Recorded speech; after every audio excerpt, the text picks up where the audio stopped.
May usa ka tawo nga milugsong ngadto sa Jericho gikan sa Jerusalem. Samtang naglakaw siya, giatangan siya sa mga tulisan.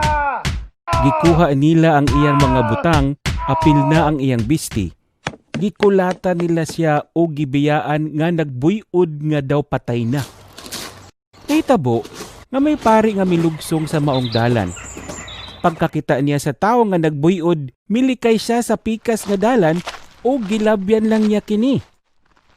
Miagi usab didto ang usa ka katabang sa mga pari sa templo. Pagkakita niya sa tawo, milikay usab siya ug milabay lang. Sa kaulahian, may miagi nga Samarianhon.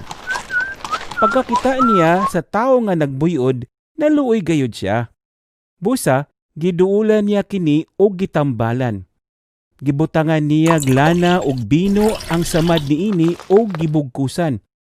Unya, gipasakay niya kini sa iyang gisakyan nga hayop ug gidala didto sa usa ka balay nga abanganan. Didto, giatiman pagayud kini niya.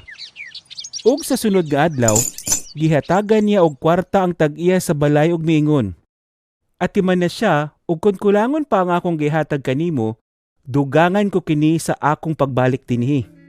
Sa imong hunahuna, kinsa man kanilang tulo ang nagpakita nga siya ang isig katawo sa tawo nga giatangan sa mga tulisan? Ang tawo nga nagpakita og kaluoy kaniya. Himua usab ang sama sa iyang gibuhat.